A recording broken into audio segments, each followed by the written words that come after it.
Hey, what is up everyone?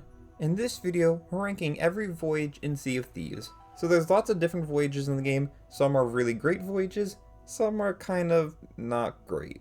In this video, we're going to go ahead and take a look at all of them and rank them from worst to best. Now for this ranking, I decided to put a few limitations on what we're going to be ranking, mainly so that we're not here all day talking about every single variation of every single thing. The rules for this ranking are basically no variations, so we're not going to be talking about, Ashen voyages versus regular voyages or, other types of variations on different things, mainly because there's not much different other than a little bit of a value change in where you're going, so I didn't feel like it was very relevant to this ranking. Another rule, we're going to have only current voyages for the game right now. So obviously we've had the gilded voyages in the past and other like special limited time voyages, even some that maybe have gotten like changed or whatever over time, even just some more limited time voyages, like we had some like the Reaper's Run voyages in the past. We're just not going to include those in this ranking, mainly because if you're watching this now, you're probably going to want to be able to try these voyages out, and a lot of those older voyages are just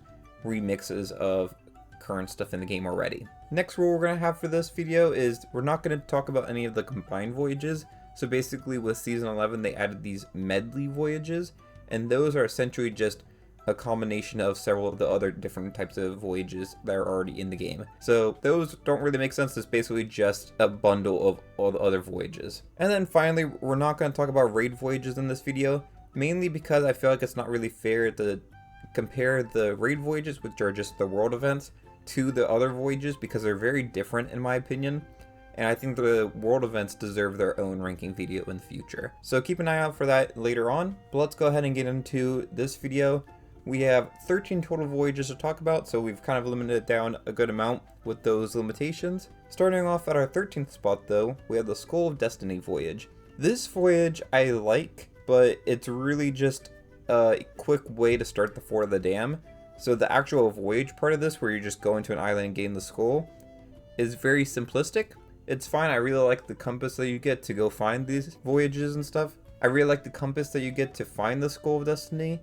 But other than that, there's not too much going on with this. Next, in number 12, we have the Merchant Contract Voyage. This is one of the original voyages added in the game, and essentially tasks you with going and collecting animals and bringing them back to an outpost to give to one of the Merchant Alliance representatives. I've always never liked this voyage just because I think it's pretty boring, to be quite honest. It was difficult in the past to figure out where you're supposed to go to get the animals. They've improved that a lot with season 11, so this actually is a lot better than it used to be, but it's still, in my opinion, just kind of boring. I really hate when you have to go and get the snakes and then you're just getting bit by the snakes the entire time and just keeps like taking your health. It just is very annoying to do that. And honestly, there's just so many better voyages, even for the Merchants Alliance, that it's like I don't see why people would still care to do this voyage, but that's why I have it at this rank at number 12. Moving on, at number 11 we have the Riddle Quest voyages. This one is fine. I'm kind of used to it being part of just the normal Gold Hoarder voyage, where you have like a mix of this and the buried treasure maps. The Riddle Quest voyages I don't like as much, mainly because while sometimes they can be pretty easy, other times they can be a little bit difficult and you might need to look up something online to actually figure out what's going on with it. Most of the time, now that I've played the game for long enough, I can usually pretty much figure out where I need to go and what I need to do for all of them. But in general, it's not my favorite. And also the Riddle Quest mechanic is part of other voyages, which are ranked higher in this. So I'd rather just do the Riddle Quest part of that in those other voyages rather than on its own. So that's the main reason why it's at number 11. At number 10, we have the Legend of the Sunken Kingdom voyage.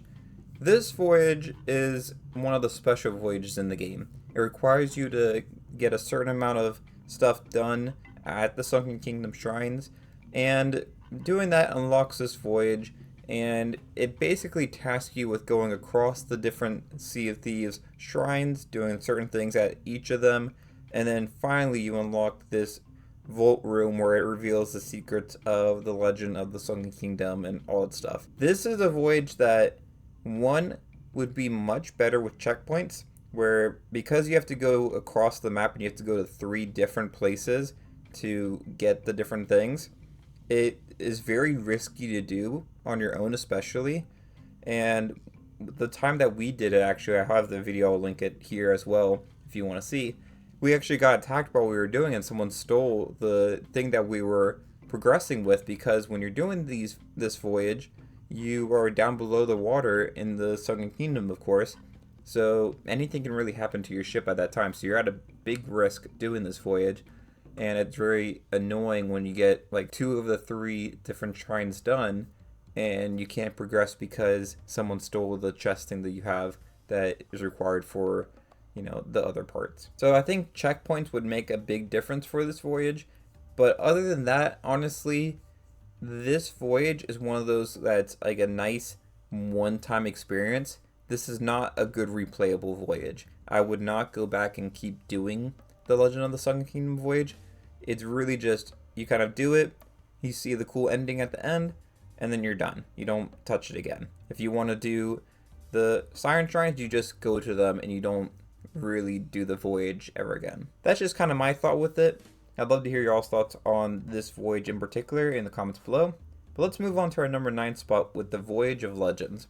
This is another one that was one of the original ones in the game. It got massively improved with Season 11, where it basically reduced the amount of things you have to do for this voyage. It also reduced the distance that you had to sail. It used to be that you basically had to sail across the entire Sea of Thieves map, excluding the Devil's Roar, unless you did the Ashen Voyage version of this. But this voyage basically is a culmination of the different main trading company voyages all together in one, and then you get Athena's Fortune Treasure. It's fine. It's much better now than it was before. Like, now it feels actually playable. Before Season 11, I'd never would touch this because I thought it was terrible, honestly. So I think it's much better now if you're just starting out and you want to try these different voyages. It's definitely worth doing now, but I also think there's better Athena's Fortune voyages. Like what we talked about with the Merchant Contract voyage, it's better now in the game, but there's just better options still, despite the updates that they've done to it. Moving on to number 8, we have a Skeleton Bounty voyage. This is a simple voyage. It tasks you with going and fighting some skeleton captains, as well as a few different waves of just regular skeletons. Very simple, like the other voyages that we've talked about. This is included in some of the other voyages that we have, like the Voyage of Legends that we just talked about. But this one is very simplistic, and I think that's fine. I think if you just want to go in and fight something, you don't want to go to a sea fort or something, this is a great alternative to just go and fight some skeletons. Next at number 7, we have Buried Treasure Voyages. This one I like a lot better. It basically gives you an X marks the spot map, and you just go in, look for the X's, and try to find them. To me, I like a more straightforward approach as opposed to the riddle quest. Not saying there's anything bad with the riddle quest, but for me, I personally just prefer just going, having a treasure map, and just finding the treasures that way. Moving on to number 6, we have Cargo Run Voyages. This one, while I don't particularly like it as much as the Buried Treasure Voyages, I think the mechanics that they have for this is a lot more interesting, and in terms of gameplay, I think it's more fun. And honestly, this was the main reason that I was able to get to Pirate Legend, because prior to this being released into the game, and we only had the Merchant Contract voyages, I refused to do Merchant's Alliance just because I really didn't enjoy it. Once we got the cargo runs, I just kept doing tons of those until I got to Pirate Legend, and then I kind of just stopped with the merchants until we get our other voyage later on that we'll talk about. With that said though, I really like the cargo run voyages because of the different mechanics that they have. So you have like the plants that need to be taken care of and need to have water in them. You have the cloths that don't need water, they need to be dry all the time or else they can get soggy. Or you have the rum bottles that can break if they are damaged, you have to not jump with them, all sorts of stuff. So I think the mechanics with these are pretty interesting, and while I don't really do this voyage too often, I think it was an interesting one, and I like to see these more unique type of voyages, not the straightforward ones. Like the Buried Treasure, the Skeleton Bounties are very straightforward. Okay, yeah, that makes sense that we would have a voyage like that. The cargo run voyages, though, are ones that I think are unique, and I'd like to see more stuff like that in the future. Moving on, at number 5, we have the Cursed Treasure Voyage. So this is a Pirate Legend voyage, and it basically tasks you with going and finding some cursed treasure, and this can be like stuff like the Chest of Wraiths, the Chest of Sorrow, stuff like that. I like this voyage mainly because it's pretty quick, pretty short, and gives you some high value treasure. It also requires you to do similar stuff to like the Cargo Run voyage, where they all have different mechanics that you have to account for. So obviously the Chest of Rage, you need to put water on it or else it will explode with fire. You have the Chest of Sorrow that will start filling your ship up with water, so you need to make sure you bucket it. And you have the Chest of Grog that will make you all dizzy and, drunk and stuff. So there's some cool mechanics with that as well. And I think how short this voyage is the main reason I like this a lot. At number 4, we have the Ghost Ship Battle Voyage. This one's obviously a pretty cool one. I don't think it's as good as like what we had with the Flameheart World event back in the past, but this is still a decent voyage. It gets, the nice captain skulls. I think it's really fun to go in, especially it's something that you can easily do solo, so it's not something that you need like a full crew or even just another person to play with. You can do this completely by yourself, so that's fun with this. The one thing they have to consider is that it's very visible to all other players, so everyone knows that you're doing it. However, it's a lot harder to tuck or steal this voyage as opposed to other types of voyages, mainly because you're always going to be moving on your ship and you're never going to be like stopping and going onto an island where there's the opportunity for someone to either come sink your ship or try to tuck on you. So there's some safety in that sense, but otherwise this is just a fun voyage. I like the different ways. I like that you get supplies doing this voyage. So there's a lot of great stuff with this one. Number 3, we have the Lost Shipment Voyages. This is my favorite of the Merchant Alliance voyages. This one is a lot of fun. Similar to the Cargo Run voyages, this is a very unique type of voyage. The Merchant Alliance has a ship that's transporting cargo from different outposts or different islands and stuff, and it got lost on its journey. And what you're tasked to do with is go and follow the clues to try to find this lost shipment. And then you basically recover all the different treasure that's found in there and bring it back to your ship and go and sell it basically. It's a easy way to make lots of treasure all at once. It's a very unique voyage in the sense that it's more you sailing around and searching rather than something like the Riddle Quest voyages where that can be a little bit more cryptic. You might get lost easily. This one you could get lost because it's easy to miss like one of the clues. However, the clues that you do find are a lot more straightforward. They'll be something like, hey, we got turned around over at this island, or we started heading towards this location on the map. They're very straightforward, so I think that's great. You got lots of treasure with this, and I just think it's great. I think it's a lot of fun.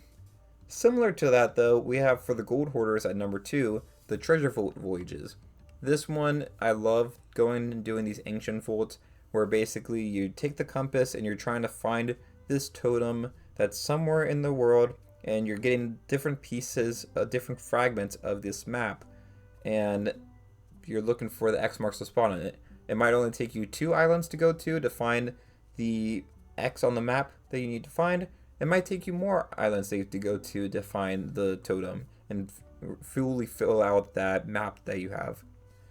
So that's a really cool mechanic, but obviously the big part and the more fun part of this is you can either take that totem just for some easy gold immediately, or you can take that to one of these treasure vaults and you put them on the little pedestal, and you have a certain amount of time where you can just go in and grab as much treasure as you can before time runs out. This is a lot of fun. I really love this mechanic. I don't see too many people doing it too often. It used to be a lot of fun where you'd go and you see someone doing something, you'd see like a ship in the world, and you could go and attack them, and then basically you'd see the totem on there, and then you could actually go and do the treasure vault. I don't really see too many people doing this voyage anymore, which is a little sad. I think that's just a cool function of this voyage, that it can be kind of stolen midway through.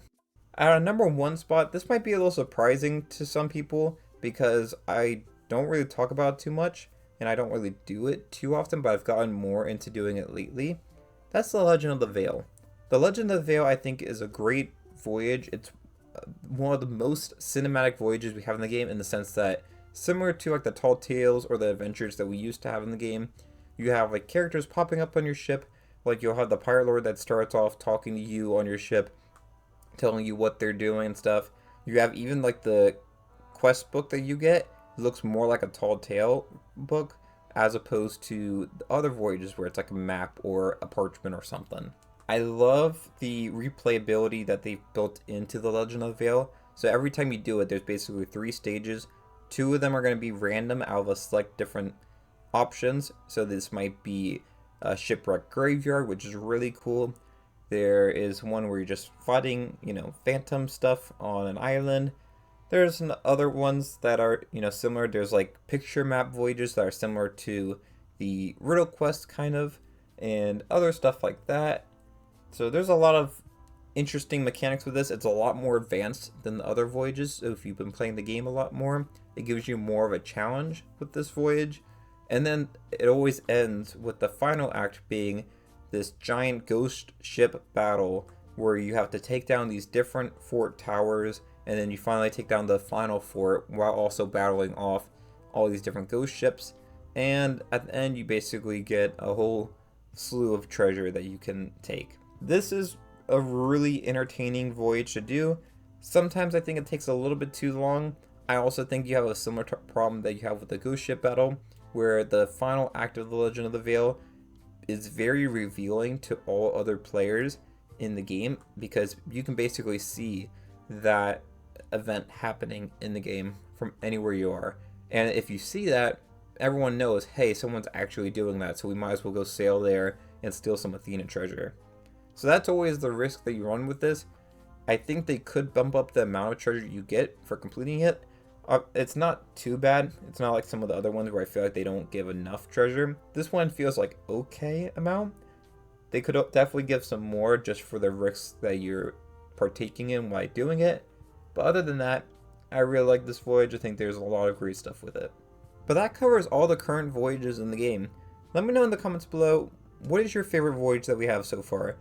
Is it the Legend of the Veil, or is it one of the other ones that we mentioned? I'd love to hear all those in the comments below. If you like this video, you should check out some of our other ranking videos. We have one covering all the different tall tales, ranking all those, as well as some other ones. So I'll leave some of those linked here. But if you enjoyed this video, it'd be great to like and subscribe. And until next time, thanks for watching, and I'll see y'all later. Bye, y'all.